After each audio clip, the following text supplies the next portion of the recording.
Hello, ladies and gentlemen, and welcome aboard. It is time to officially begin. It is Sunday night and time for Sunday Night Live. I'm Richard Dodger, and I'm here today with two fantastic people, Dave Berman and Kelly T. Woods. And Scott Sandlin is on vacation, but it's absolutely great to have everybody here. Every Sunday night, what we do is we get together and we have a time to chat about hypnosis, a time to learn from some expert guests, a time to have some fun in the chat box down below. Right below here in the chat box, and I invite you to type in the chat box and say hello and introduce yourself, and that would be fantastic. And what I'm doing right now is I'm actually opening up the chat box before I introduce our guests, and what I always have to do is I always have to do something, type something in the chat box Scott talks, but Scott isn't here to talk. So let me introduce two awesome people, two friends of mine, Dave Berman and Kelly T. Woods. And Kelly, if you would tell us just a little bit about yourself, I'm going to type in the chat box, and then pass it over to Dave and let him introduce himself, and then I'll take it back after I type a couple things here in the chat box. Okay, sounds great. Hello, everybody. I'm Kelly Woods. I'm from Mount Vernon, Washington, up in the northwest corner of our lovely country. And I've partnered with Dave Berman over this last year on our project that's all about laughter therapy, how we can incorporate the helpful benefits of laughter into our hypnosis practices. So I know you're going to enjoy this next hour with us, and Dave and I have a little challenge. We're going to see just how hard we can get Richard laughing, and we hope that you're going to join us on that too. I'm already laughing. So. That's good. Dave, tell us a little bit about yourself. How did you get here tonight?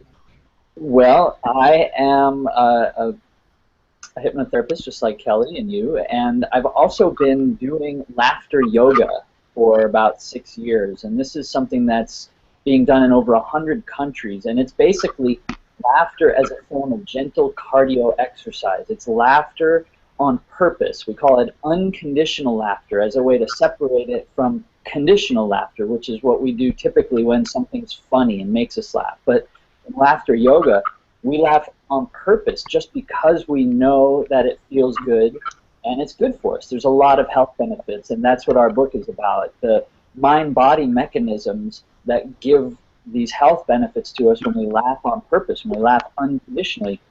Those same mind-body concepts are at work when we do hypnosis, and so we kind of put the two together. We're seeing how it helps our clients, and I presented on this topic at the HypnoThoughts Live conference in 2014, so now 2 summers ago, and that was the first time I spoke publicly for hypnotists about this topic. And Kelly approached me afterwards and said, "You're really onto something here. Let's expand it. Let's look more closely at the research that supports where these health benefits come from. Let's put a book together." And so we did, and we came back and did a 2-hour talk at HypnoThoughts Live this past summer, 2015. And you also did a 5-minute talk at HypnoThoughts 2015 when Kelly and I were busy doing the sex talk and had technical difficulties.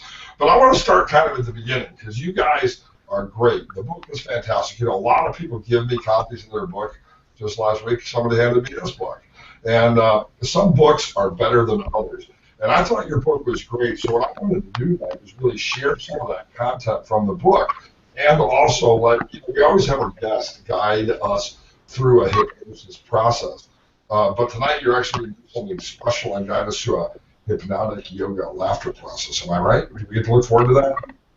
Yeah, we'll spend some time laughing together. And the thing is that because the same mind-body principles are at work in hypnosis and in unconditional laughter, you'll find that when you're done laughing, you're actually going to be suggestible, kind of like you are when you've gone into a trance.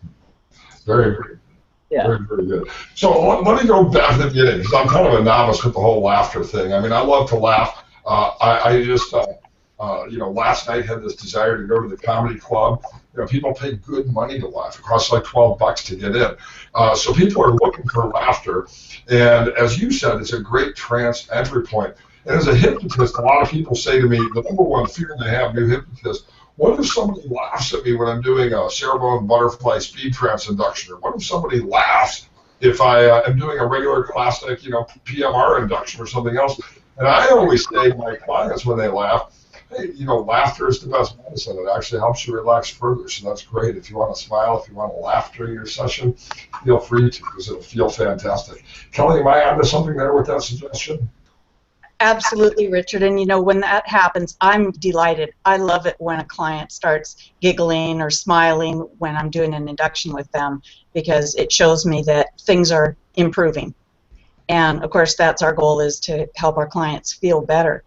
And so, I'll usually acknowledge it to them and let them laugh more if they want to. Give them permission, because if they're stressing themselves out trying not to laugh, that can be counterproductive.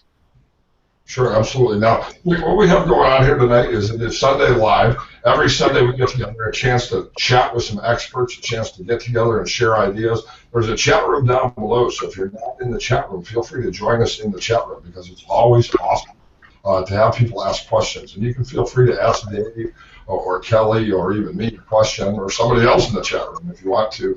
And I'm sure the people will be happy to exchange some ideas here. But man, laughter, it really is something we seek, and it is something that's really good for us. Now, Dave, you've kind of filled in when we had some tech questions or tech problems at the seminar. It was a room full of about 60 or 70 people, and in 5 minutes, it was the best part of the whole presentation. It all went downhill from there. Why was your 5 minutes so awesome, even though our 4 hours didn't even come close to that 5 minutes? What's the power in laughter? So here's how I think about it, and I say the same thing about hypnosis, right?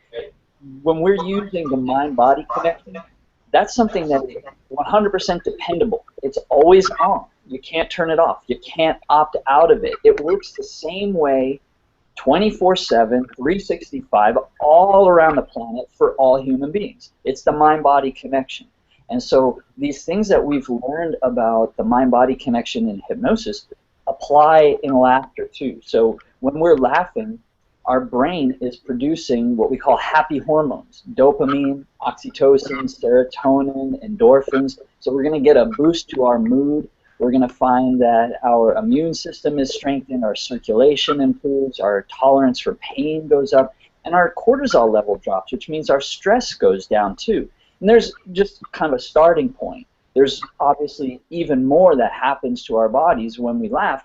My point is that these things happen automatically, reliably, because the mind-body connection is always on.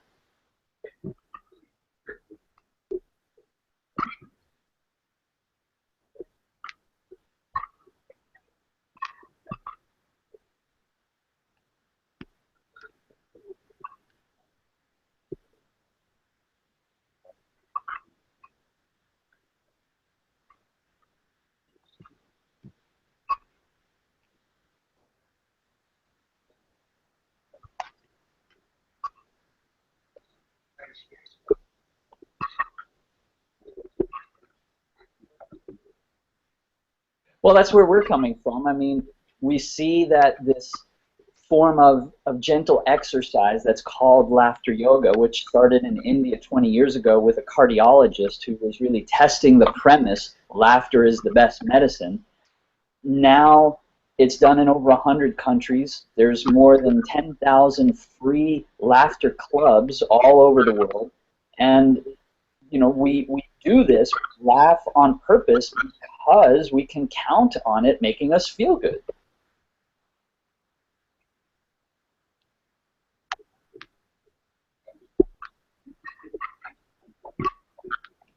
All over the world.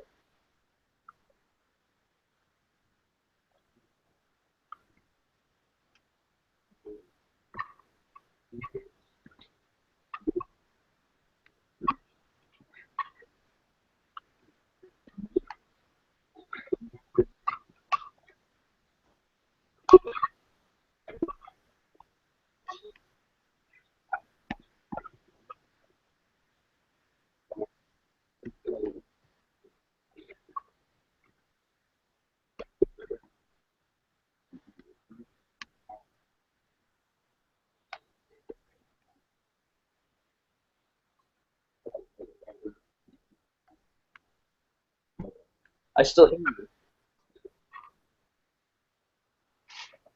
Well, what I would say to kind of respond to Richard's observation that he didn't know and that he's new to this, the thing about laughter yoga as a global health craze, that's how we refer to it in our book, Laughter for the Health of It. It's for people of all ages, all fitness levels. It requires no special clothing. It requires no special equipment. You don't need a yoga mat. You're not doing stretching and posing like in a more traditional yoga class. It's about the breathing that happens when we laugh. Our diaphragm goes up and down. And so it's a very inclusive thing. It's meant for everybody. And so you can always just adapt. If you're leading a laughter class, you adapt the laughter games or exercises to the audience that you have there. And if you're in a laughter class, you're encouraged to modify any laughter exercises that the group is doing so that there's no strain for you. You should do the laughter exercises in whatever way is comfortable for your body. Okay, now Dave, I'm ready for some laughter because I screwed up. I thought I was turning down my speakers and I apparently turned off my microphone. And so now everybody has unliked me and so I feel bad. And so can you help me laugh? I mean, what do I do to just spontaneously Take your finger like this. Okay. Okay. Now point it at yourself. Okay. I can't believe I did it. Okay.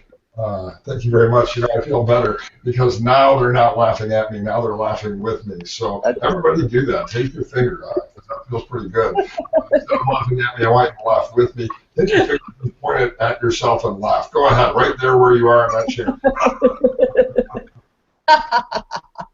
Now, here's the question. If you laughed in the chat room, I need some kind of a signal. So normally we clap with threes. You can let me clap because I have my microphone by typing threes. Just give us some LOLs if you let yourself have the freedom to laugh. So there we go. If you did that, go ahead and give yourself some LOLs. So I want to give everybody a pro tip, if I could, here at the beginning of our call. So we all know how to set an anchor. The best anchor that I've ever set for myself is right here. Whenever I laugh, I reinforce this anchor. And when I need a little boost of something, I trigger this. I fire off this anchor. So I encourage people to set a laughter anchor, especially when we get into kind of the prolonged laughter period of our call today. You might start to notice a little strain in your cheek muscles or your jaw. Anytime you really get kind of carried away with laughter, that delightful feeling you get in your face, definitely anchor that feeling so that you can bring it back for yourself at any time. And it doesn't have to be like this, of course. You can set an anchor any way you want. That's just how I do mine. All right, let me ask some gender questions here. Because, men are often associated with having less emotional expression. Do you find it more difficult for men, or do you find that that women have an easier time intentionally laughing and bring that into a full and real laughter? It's a great question. I don't know that I've ever really observed any gender difference. I think probably in 6 years of going to laughter classes and leading laughter classes, there's probably been a slight imbalance in the attendance that would favor women, but I don't think that means that men are any less capable. They just may be less likely to show up for class. I think we're all capable of laughing, and especially with the approach we're taking tonight, which is to learn the how and the why to do it. Okay. So, Kelly, I guess same question for you. Do you notice any differences? I mean, do women love to laugh as much as men do? Well, I also have not seen any difference between genders in ability to laugh, and most of the people that I work with are on a one-on-one basis in my practice.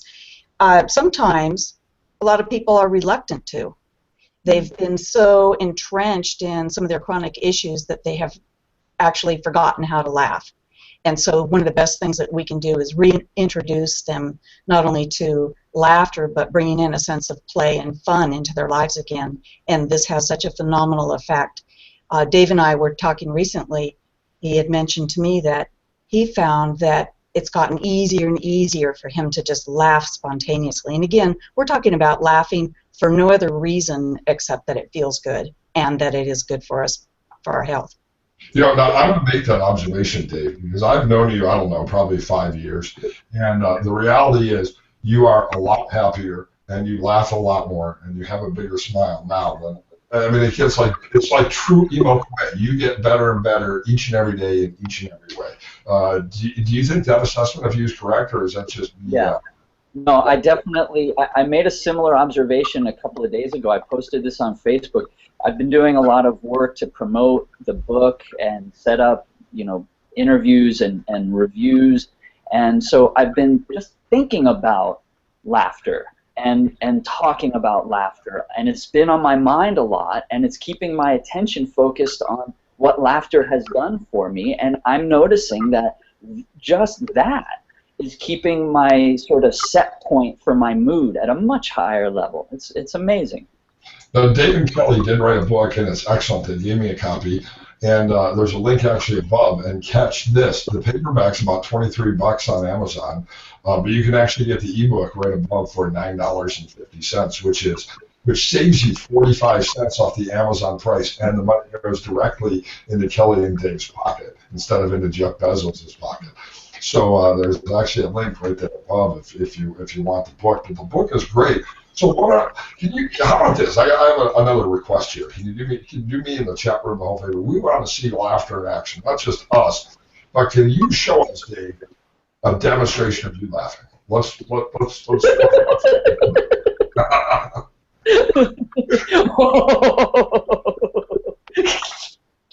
It's almost a Halloween laughter in the middle.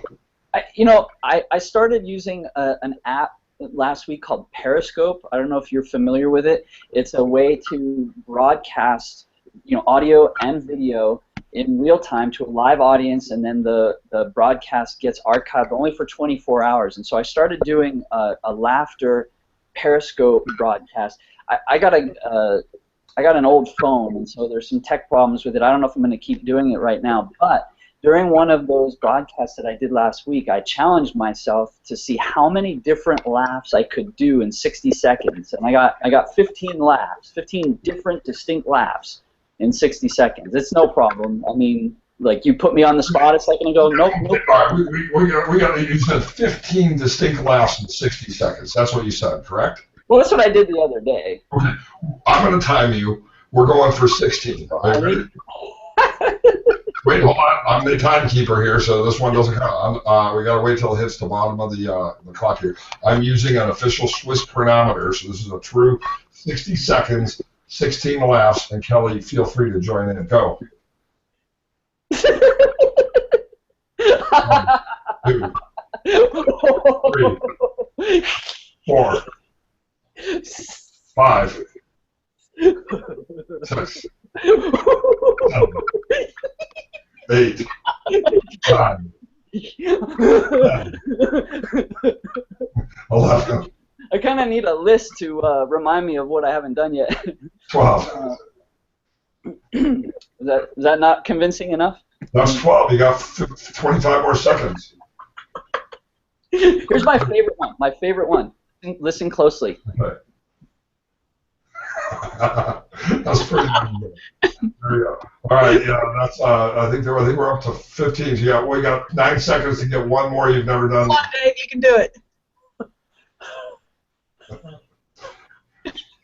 Looks like that one came from our sex talk, Billy. That was 60 seconds. Seriously, my favorite ones, the best ones, are silent laughter and slow motion laughter. Those are the two that give me the most reliable strain in my cheeks and jaw. Now, the problem with that, Dave, is that I know that silent laughter almost always is followed by milk coming out the nose. Not if you're vegan like me. So. Okay, there you go. In my case, it would actually be almond milk because I've been milk-free since 1972. All right, Kelly? I think that just gave a great demonstration of how laughter therapy can prime the creative juices.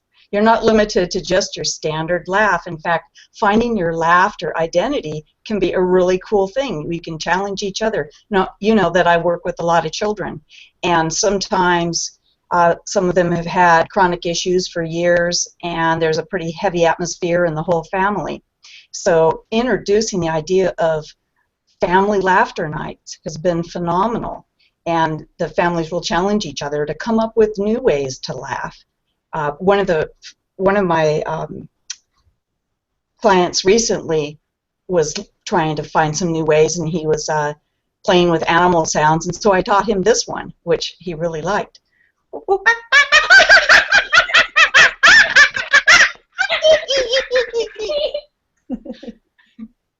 So it kind of freaked the parents out in the waiting room, but it worked really well. That's pretty good. It's the monkey laugh, by the way. Every kid loves that one. By the way, somebody asked why I don't use my Fitbit as my watch. This is pretty cool, by the way, guys. I've been using my Fitbit. I'm at 7.3 miles for today and 15,000 steps. And I've lost 15 pounds. I've gone from 230 pounds of hypnothons. Richard, that is, I'm so proud of you. That is excellent.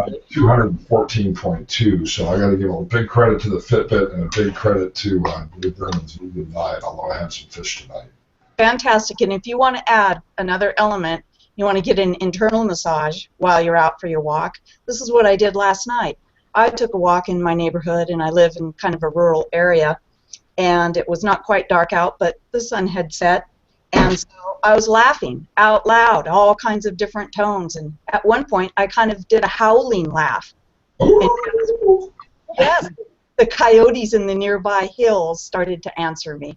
So it was great. You know, it's like Dave mentioned earlier, it's a bonding and way to connect exercise. So I was connecting with the wildlife. It was really cool. Very, very cool. Let's talk about that bonding for a second, because there's science behind that. You know, when women breastfeed their babies, they produce oxytocin. When all people hug or have other intimate contact, our minds produce oxytocin. It's called the bonding hormone. And it's one of the things that I mentioned a few minutes back that necessarily automatically gets generated by the brain when we laugh. So it's part of the reason why we tend to like people who we laugh with, who we spend time watching make us laugh. You know, so when we laugh with our clients, it's going to help us build rapport. It's also going to help in the sense of Cialdini's principles of influence. It's going to help our clients to like us, which is going to, you know, enhance our ability to influence them. So laughing with clients is a great thing, and it comes from this bonding through oxytocin. Sure. Cialdini's book is actually right here on my desk somewhere. In fact, I think my laptop might actually be sitting on it. Cialdini's book on influences, I think, must read for every hypnotist. I think you're absolutely right. Yeah, there you go. That's one of the best books any hypnotist could buy, other than the Laughter book by Dave Berman and Kelly Woods, and there's a link for that book. But it is Cialdini's book's a great book, and I think you're dead right. You know, he says there are 6 ways to influence people. I think he needs to add 7, and that is laugh with people. Well, you know, Richard, there's one benefit of laughter that cannot be understated, and that is that it's a stress reliever. And we know that when we help people relieve their stress, it can change their pain levels, for example. It can change their perspectives on life. It can improve their sleep. So laughter is just one more tool that should be in every hypnotist's toolbox. So now, I want you guys to kind of conceptualize that, because most of us do hypnosis. I mean, when John and I are out doing stage hypnosis, obviously one of the goals is to have people laugh. We're doing speed trance stuff. Our goal is to have people laugh. But I don't think people really do associate laughter with clinical hypnosis. So how can you conceptualize it? Okay, so I'm here in my office. Somebody's sitting across the desk from me. We started our session. How do we integrate laughter into a hypnosis session? I mean, obviously we can use it if they spontaneously laugh during the induction, but how do we get to that point where we actually use laughter from a wellness perspective?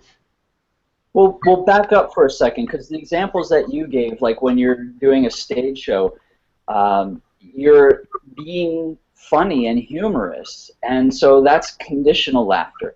And what we're talking about is unconditional laughter. It's intentional laughter, laughing on purpose without the need for humor.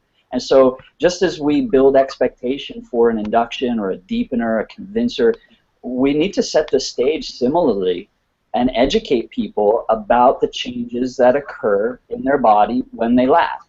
And that's perfectly within the scope of what a hypnotist talks about in a pre-talk, or at any other time, really. You know, we talk about the connection between mind and body. And so hypnotists are already familiar with all the concepts that we're saying are in play with the benefits that come from laughing on purpose.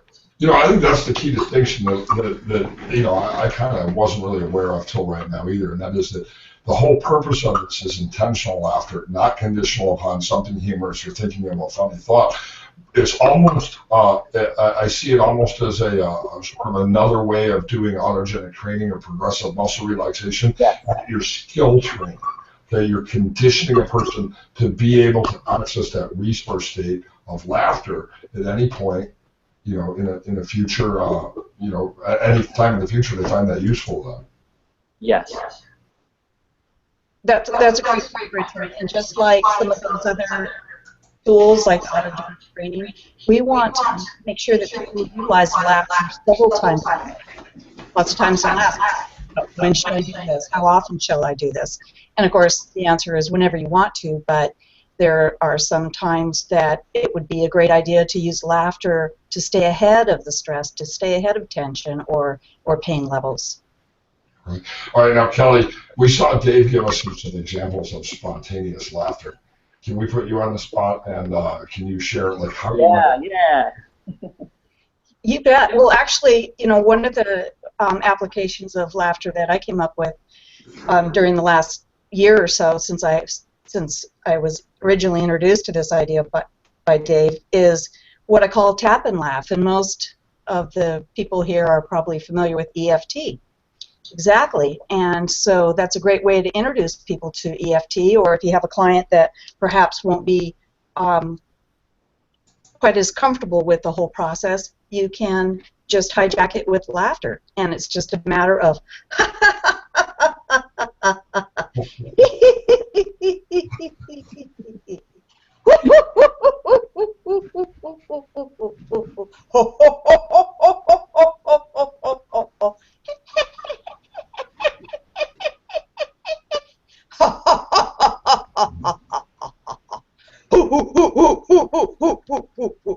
and I guarantee you do a couple rounds of that and they're going to feel the physiological and emotional difference. All right, now Tony Robbins at his empowerment seminars always has people using chants and ending with a great burst of laughter. So in one format or another, you know, 20 years, 40 years, you know, we can go back. You know, King Solomon said it best: "There's nothing new under the sun." Is that really, you know, that sort of chanting and laughter that's produced in those type of you know, empowerment meetings or whatever you want to call it? Does that sort of line up with really this whole idea? Dave, you want to answer that? Yeah, well, there's two things that come to mind.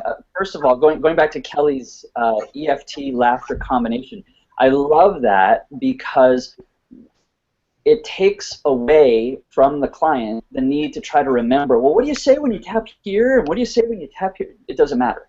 I mean, really, if you've studied EFT, you pretty much know it doesn't matter what you're saying anyway. So just get rid of the words and replace them with laughter sounds, and it's going to work just as well. So I love that for that reason. But then the other thing that you're asking about, Richard, in the global practice of laughter yoga, there are two chants that are done everywhere that in a laughter club or a laughter class, they signal a transition from one laughter exercise to the next. And so you'll hear this done all over the world, and it's either going to go like this: very good, yay! And then we all do it a second time together: very good, yay! Or we clap like this, and you may recall this is how I got your seminar at the Vegas convention started. I said, everybody clap with me in the cha-cha rhythm. 1, 2, 1, 2, 3. 1, 2, 1, 2, 3. Now we'll add laughter sounds. Ho, ho, ha, ha, ha. Ho, ho, ha, ha, ha. One more. Ho, ho, ha, ha, ha. Yay! And so we do we do one or the other of those chants in between every laughter exercise in a laughter yoga class. So yeah, chanting is a part of it, and part of it is the breath work. Part of it is by clapping with our palms together, we're stimulating the meridians, the acupressure points in our hands, and it's I think part of the fact that this is a global health phenomenon. By the way, when my microphone died, what I was actually saying that people didn't hear was, all right, Dave, this whole idea of clubs, you've mentioned it, and let me Google it here. So I actually Googled it, and I still have that page open, and you're absolutely right. So you said there were 10,000 laughter clubs around the world, and so I Googled Laughter Tulsa Club, or Tulsa, actually Googled Tulsa Laughter Club, and the first one here is Laugh Moves, which is apparently a group, and then there's Laughter Gatherings on Weebly, and then there's Laughter Yoga comes to Tulsa, and then there's Laughter Meetups on meetup.com, and then there's a Laughter Club somewhere, and then finally there's the Tulsa Laugh Factory, which is actually the comedy club. But I found it amazing that in Tulsa, Oklahoma, there's at least 5 regular gatherings just for laughing, and that probably doesn't include the yoga studios that actually have incorporated this as part of the yoga practice. So it is, you're right, if it's in Tulsa, it's got to be a global movement because we're the last to get anything. By the way, can I tell an Oklahoma joke? It's your show. All right, thank you very much. Why is how do we know the toothbrush was invented in Oklahoma? Because if it had been invented anywhere else, it would be called a teeth brush. So there you go. That's the Oklahoma joke. I will keep my day job as a hypnotist. Yeah. So, all right. So, normally, by the way, there were some questions in the chat box, so I'm going to ask these because this is a good question. Somebody asked a great question. It was Dr. Who asked this, and I think it's a great question. Wouldn't intentional crying be just as valuable? What do you guys think about that? What about, like, what if we had cry groups? I mean, there's color groups. Maybe there should be cry groups too. It's interesting. I think there are physiological changes that occur in our body when we cry, but I don't know that people are as equipped to spontaneously choose to cry. I mean, maybe some actors can do it, but the thing with laughter is everybody can do it. You don't have to act, and it becomes contagious. You know, we have mirror neurons in our brain that make us yawn when we see other people yawn, and smile when we see other people smile, and laugh when we see other people laugh. I think also it's important to note that laughter is anchored to a lot of positive emotions and events in a person's life. So depending on how we choose to laugh, we can actually be revivifying some of those things.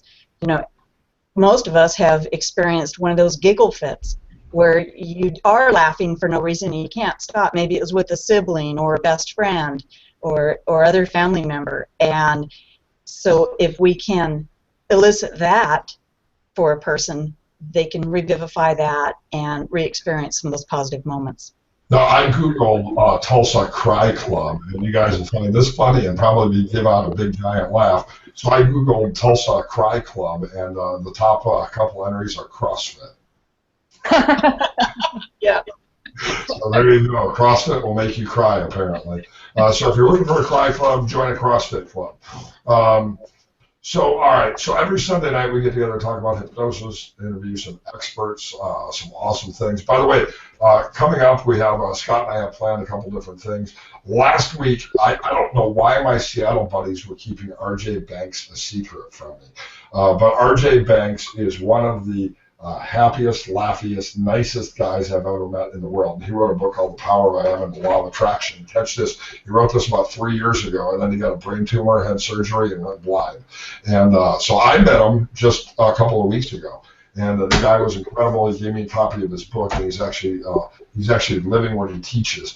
And that is pretty cool. So he's going to be our guest here probably, I think, next week. Ruben, who is going to be talking about analytics and how that can help us succeed in our business practice. That's going to be coming up next week. And then RJ Banks will be on probably 2-3 weeks from now. Scott will be back next week. He's on vacation with his lovely wife. And so that's where he is. So every Sunday night we get together, a chance to learn about hypnosis, talk together. Kelly and Dave, you guys have generously shared tonight. Your book is up on top. Now we always have our guests guide us through a hypnosis session. So so I don't know how you guys want to do this, but you can guide us through a hypnosis session or a laughter session or something experiential related to this topic, and you can do it together, or one of you can choose to do it, but I'm going to leave the ball in your court right now. So what do you want to do, Kelly and Dave? Dave, I think you should take over now. Okay, yeah, we didn't really discuss this or plan anything, but I would be delighted to spend a few minutes just demonstrating some of the laughter exercises that are common all around the world, and invite everybody to join in. So this. When you were doing this just now, and I was doing it with you here on camera, my thought was it feels good to be 3 again. So when we actually do these exercises, even if it's here in front of a computer, because I'm in a room alone by myself right now, it actually feels pretty good. I'm much happier now than I was 47 minutes ago. Good. That's quite a testimony. We tell people when they come to laughter class or laughter club for the first time that they should leave their inhibitions outside and just engage with a sense of childlike playfulness. That's what brings us together. So we also mentioned, like I said before, no strain. You should modify anything. We laugh with each other, not at each other, and we generally discourage talking, at least in regular words that come from an organized language like English, because it utilizes the left analytical side of the brain, and we want to just kind of put that aside and let the creative right side of the brain run wild. So that's basically the intro to a laughter yoga class, and I'd like to start by inviting people to discover some of their own laughter voices. So in a second, I'll ask you to put your hand on your throat, and we'll find out what laughter sound your throat makes, and then your heart, and then your belly. So let's start with the throat. Just go ahead and put one or both hands on your throat, and just go ahead and allow yourself to make a laughter sound. Find out what your throat sounds like.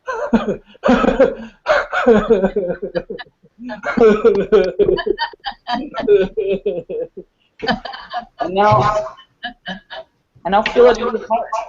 Put your hand, one or both hands on your heart, and laugh from your heart. And feel what that feels like.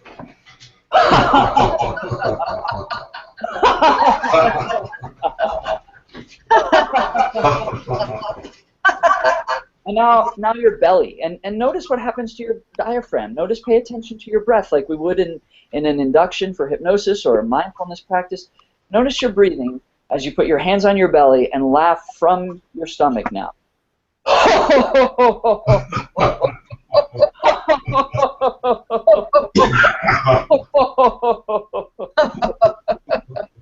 Very good, very good, yay! One more time. Very good, very good, yay! Alright, so now pretend like you've got your phone in your hand and just kind of hold it out like you're going to take a selfie, and go ahead and mug for the camera. Give it a good laugh and do some selfie laugh.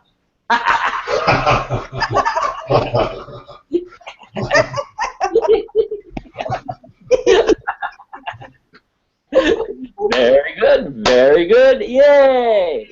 One more time. Very good, very good, yay! Now, Richard, you asked about crying, and we actually do crying with an exercise in laughter yoga, and it kind of goes with the breath work, So first, let's just take a breath. So we're going to reach up over our head as we inhale, and just let it out with a sigh. And once again, off, and let out the breath. It's important to focus on your breath in laughter yoga. So now, just take the arms up and down. This time, what we're going to do, as we reach up, we're going to pretend like we're crying, and as we bring our arms down, we're just going to release the tension and let ourselves laugh. So. And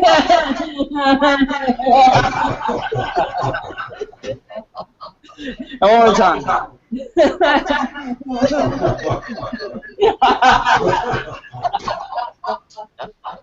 Once more.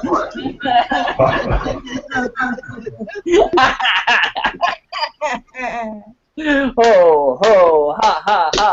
Ho, ho, ha, ha, ha. Ho, ho, ha, ha, ha. Yay! Yay! So I suspect if you look closely somewhere in proximity to where you're sitting right now, you can find or imagine that you have the laughter turn. So go ahead and find your laughter turn, and just go ahead and start slathering on some of that laughter cream. Go ahead and put on a quick layer. Make sure you get it all over into the good spots there.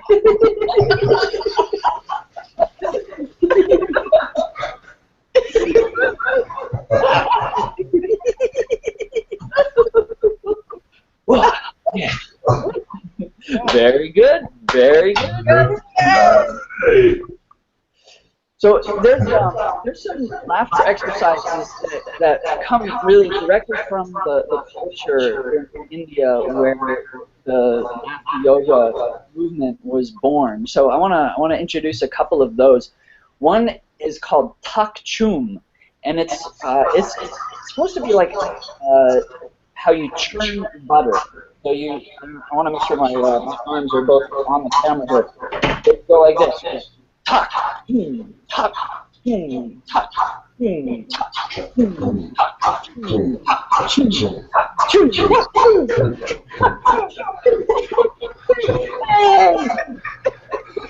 So that's the churning butter. That's hard. I just walked 8 miles today, or 7.6, or whatever it is. The churning butter's hard at the end of the day. All right, so we'll do something similar that's a little bit more gentle. Now, apparently, this is how they measure fabric for sarga in India. This is called meter laughter. So similar, you get your arm outstretched here, and you go to your hand, and you go, hey, hey, ah! And do it on the other side. The other side. Hey, hey, Hey. Then you can do a smaller version. You do centimeter laughter. Hey, hey. Very good. Very good. Hey. Okay, I have to admit that this is my favorite Sunday Live ever. And we've had some great shows with some great guests, but this Dave, was actually pretty cool. Dave, you've got to introduce Richard to gibberish. Gibberish. Oh yeah, yeah. All right. Let me set the stage for this because it's not just baby talk. All right. I want people to understand that there is like multiple perfectly legit, valuable applications of this in hypnosis. So you've got a client who's got some problematic self-talk. They're telling themselves negative messages, or they're hearing their mother's nagging, whatever it may be, right? They've got this auditory internal submodality that's not serving them well. So one of the things that you can do is ask them to take whatever sound loop is playing in their head and instead of words, make laughter sounds so that you can hear inflection and tone and volume and get people to laugh out that auditory internal message that they're saying. And that's a pattern interrupt that's very useful. A related thing that you can do is teach them about See, this is gibberish, right? We take all of the actual language words and even laughter sounds out of the equation, and we just make nonsense syllables. And so in a laughter yoga class, we might run around and have gibberish arguments and actually argue with each other back and forth, or we might form a circle, and one at a time people will step into the center of the circle as if they're now kind of in the spotlight, and they'll tell a joke only using gibberish words. So,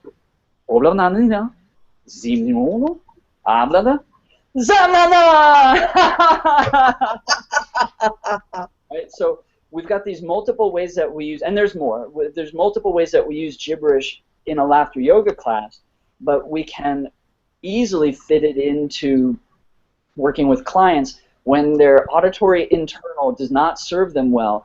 You can ask them to laugh out the sound of what they're hearing or just turn it into gibberish. And once they've expressed themselves that way, it totally takes the charge out of whatever that tape loop was that was playing in their head. It gives them a fresh perspective. It allows them to laugh at themselves, and it's a pattern interrupt. So, Right. Now, gibberish.